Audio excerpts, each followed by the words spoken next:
Okay, and on that dramatic note, welcome back to Skyrim. This is our level 1 Breton Conjurer Jay, adventuring at, as always, at legendary difficulty. And we finally, after many days, we finally just turned vampire, which was one of the build objectives. So we're now a vampire. That means that the sanguinary vampires has disappeared, it's replaced by weakness to fire. You've minus a weakness to fire. And there's other disadvantages. In the daytime it's now night, so the vampire disadvantages are less apparent. But we have some bonuses as well. We have two new vampire powers. Vampire Sight, which is night vision, which I never use, and Vampire Servant, which is kind of useful reanimation, but it kind of goes with the whole conjuration build. We can now have a daily power to reanimate a weak dead body. But the vampire build, vampire powers also have more significant advantages, very much connected to our next quest. So this quest we're going to go on is to a place called Gallows Hall. It's up here. It's one of the new anniversary edition abandoned necromancer homes, or mage homes, and it's very much built around a conjuration build. And there's an artifact in there called the Bloodworm Helm, which we want. Let's go get that. We want to get the Bloodworm Helm in Gallows Hall. So we can't go straight there, but we can go to we can go to Windhelm by cart. Let's get our cart travel going.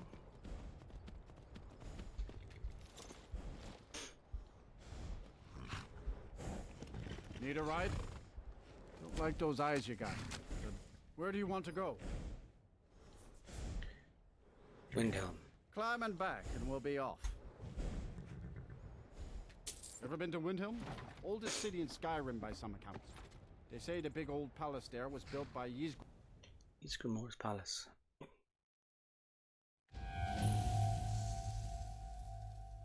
No, we're not actually at Windhelm, we're at Windhelm Stables, but that's a travel point anyway.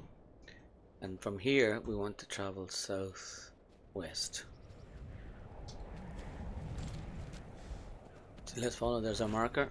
We need to cross that river and climb those hills to find Gallows Hall.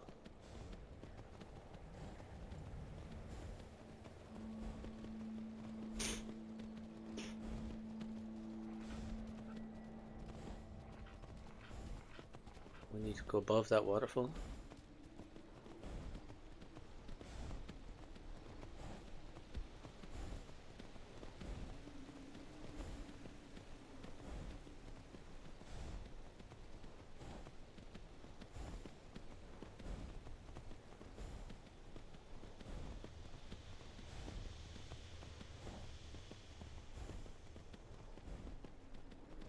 There's a great gap to our right in the cliffs, just before this hut. Whoa. You look back there in the hut, there's actually a wild beast, a saber-tooth. Doesn't come out. But we do have wolves to deal with, of course, the usual pests. There they are, right behind us. But on horseback, wolves are never a problem. So left here. And here we come to a place, a pond. A high mountain lake called Marazai Pond. And it's full of annoying mud crabs. And in there you can see a building, a doorway. And there's an old abandoned sorcerer's den in there, so let's go in there. Try not to get killed by the mud crabs on the way in, which is quite possible.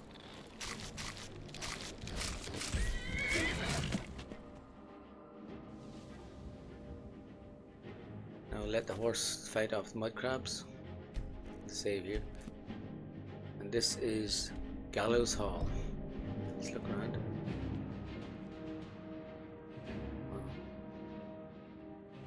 band there. Oh, and there's Nara. Search Nara. Now she's these headed necromancer robes. They've got 75% in magic or regeneration, which seems great because I've only got 50%, but they're hooded robes, so they replace my hood and my robes. So they're not a good swap, but they're sellable. She must be high elf. Very fit looking girl, definitely. So there's the lovely soul gem. There's some random notes. Let me out, yeah. Let's read her journal. My old master was a collector of things, and he collected the helm and staff of Manimarco, so we want to get the helm and staff of Manimarco. He collected apprentices. He would kill anyone who stood in my... He knew I would steal his artifacts and kill anyone who stood in my way, himself included. So he turned the door some trap turn here and she died. Okay. So the final games are start with the map. I've tried to make sense of the clue, and the flags seem to represent the torches. Okay. And there's I'm going to keep that journal. You can see some stuff moving around, and there's also a little book I took off her. No, where was it now? Hooded skeleton. Let's read that as well. There's something wedged inside the hooded skeleton. Something important inside that hooded skeleton. Okay, that's fine. That's over here. There's a hooded skeleton somewhere in the corner here. Yeah, you can see him there. Okay, so let's start the quest. Dreams of the Dead. Read the first clue. Okay. Oh, there's junk flying around everywhere. There's a map here, of course. Okay, pick up the torches that trace the mage's path. Okay. Mortal, Falkreath, Nightgate. Okay. Dunstad. Mortal, Falkreath, Nightgate, Dunstad. Okay. Let's look.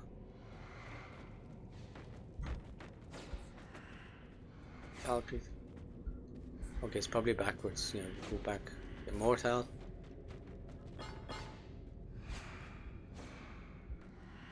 Falkreath. Oh, take it properly. Nightgate. Oh, wrong one, actually.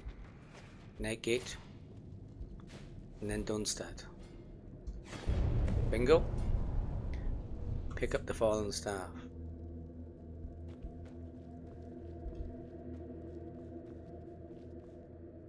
Now this is the Staff of Worms, which is quite valuable.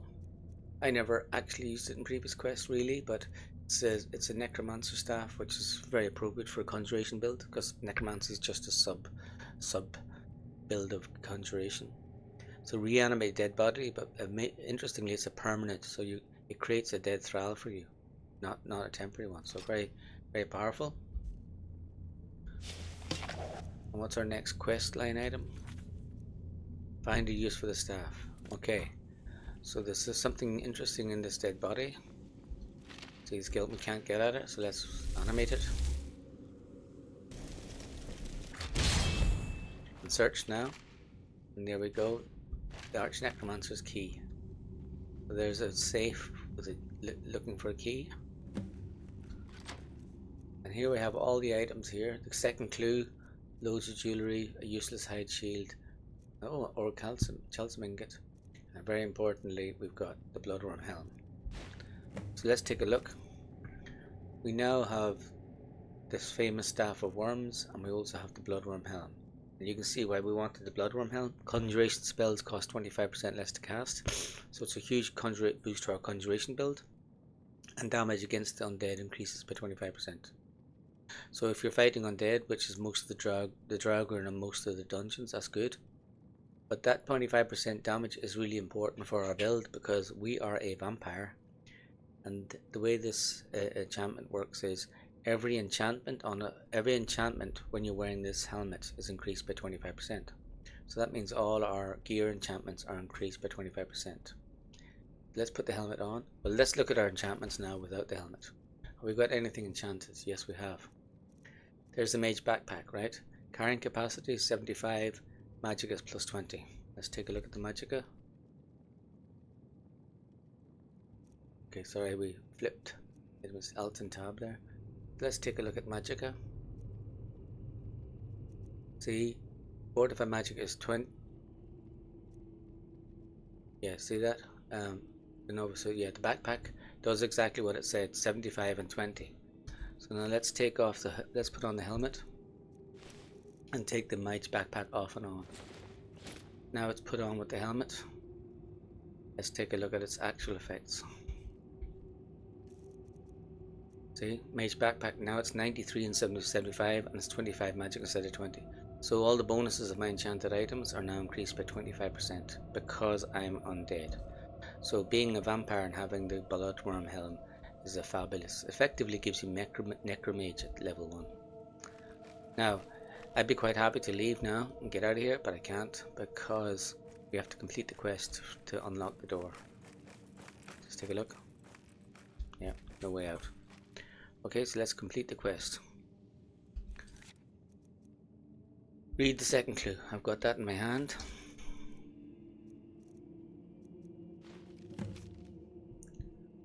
Okay, a necromancer dreams, and you have gems and treasures, and to retrieve the gems you must pray to a prince.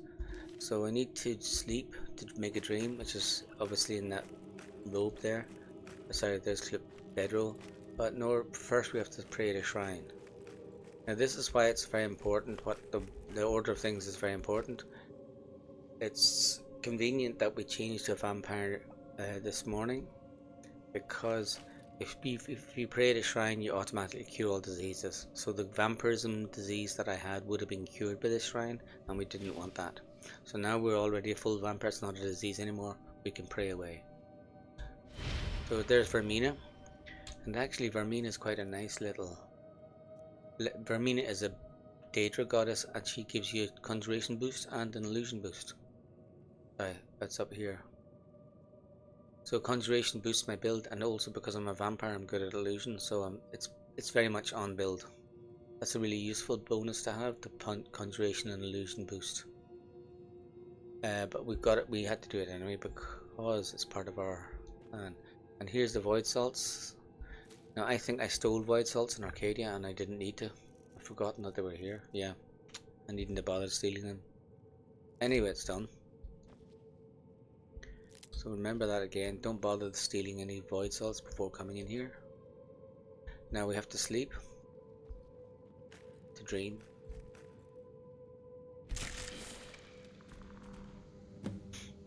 Okay, find a way to the dream world. We've done that. Find the gems. So there's gems here which were in the room but weren't visible when we were awake.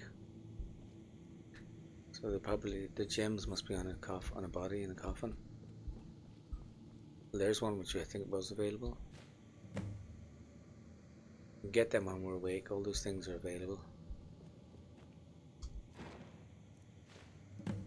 Okay, there's 2 of 3, so one more.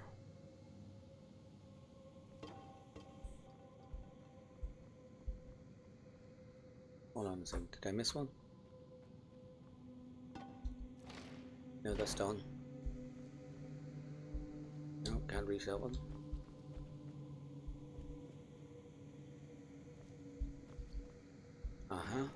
No, not the right one. Let's keep going around somewhere.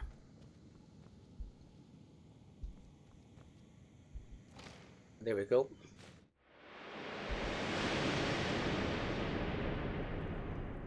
Now what did we obtain there? We got 4 greater soul gems. Now they're called dreamers, but they're basically just greater soul gems. So the next bit of the quest is in front of us. Read the finding instructions.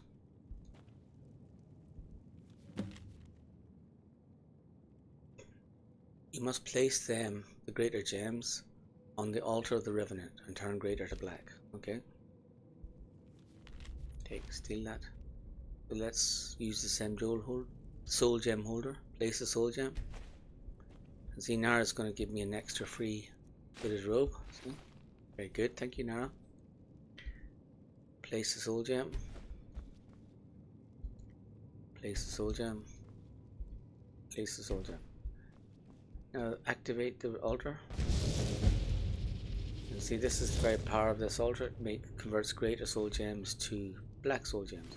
And black soul gems are extremely valuable because they can hold the grand soul of a human being. Grand soul gems cannot hold human souls.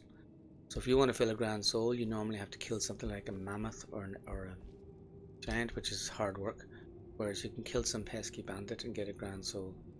So it's very handy. Now I think we're free to leave, but I'm going to finish off looting this place because there's lots of very handy minor loot in here. See?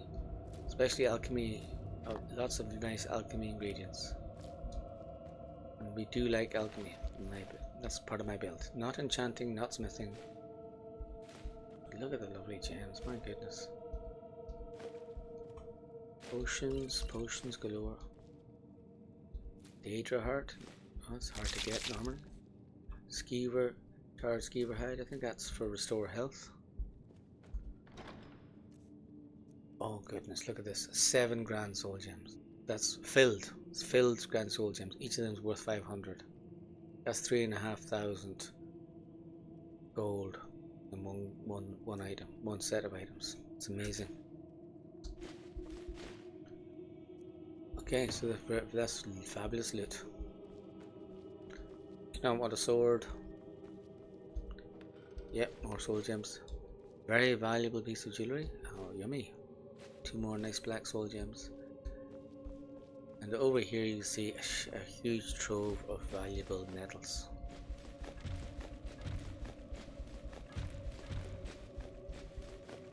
Okay, that's lovely stuff now. Whoa, we're really sucking diesel now, guys. And let's see if there's some more nice ingredients here. Oh, there's one of the no, I want the editor cheese wheels. And of course, yeah, we've got loads of carry capacity. I'm not gonna pick up every random piece of junk. The loot in here is so good. You know, why would you take the rubbish stuff? More alchemy ingredients. Then you can shake a stick at.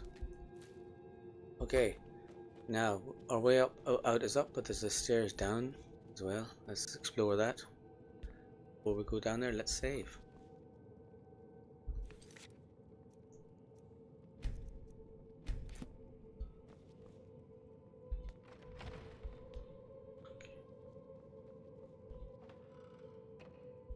Okay, little magic dagger.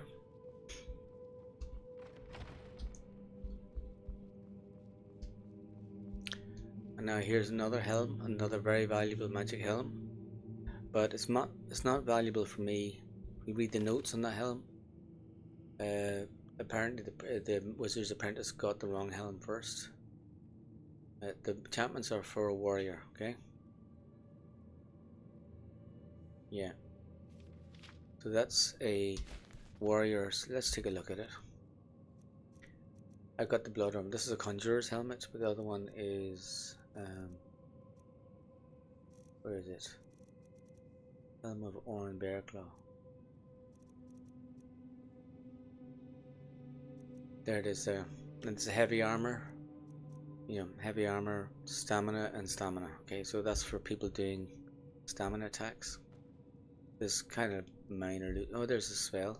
The animate corpse. Yep, that's the conjuration spell. We'll take that. Of course, we'll take any spell, but we especially like conjuration spells naturally.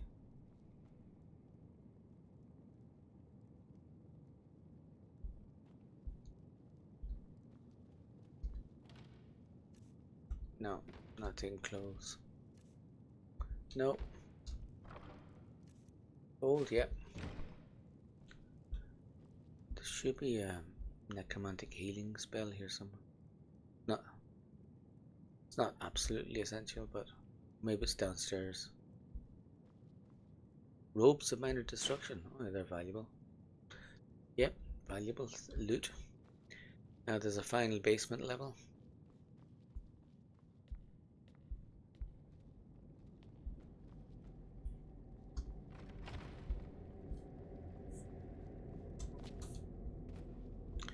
And here we are in the infamous Bone Forge. And it has instructions here. Basically, the Bone Forge enables you to resurrect a skeleton from bones, and that skeleton is a permanent thrall.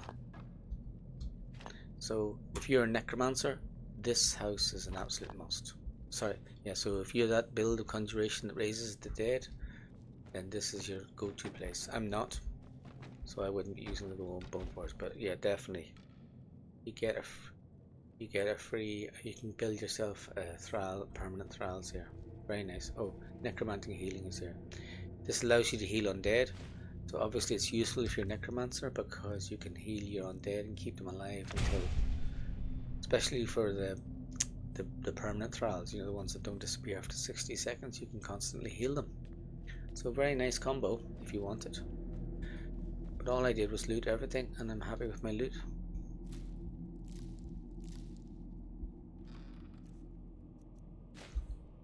And now let's get out of here. Number one thing we got here was the Bloodworm Helm. That's really essential to our build. And we're really very happy with that. Now we're a vampire and we don't know what time of day it is. Look at the time of day. Now when we go out in the morning it'll be daytime, 11 o'clock it'll be daytime. And my vampire health is reduced, so it'll suddenly be reduced by, I can't remember, 50 or 75. And what happens often is, see, my health is 112, which is not that high. Quite often you go out a door as a vampire with say 60 or 70 health and you immediately die.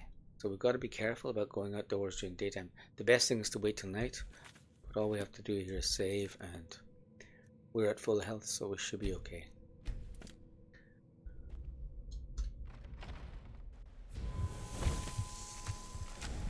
And the mud crabs are killed by the horse. Quite often in the past what has happened is I come out in daytime. Let's take a look at my health. So as a vampire, you see your health can suddenly plummet 25 and then you get hit by a mud crab or some other creature and you get killed. You have to be careful. The vampire build is got great bonuses, but it's also got disadvantages.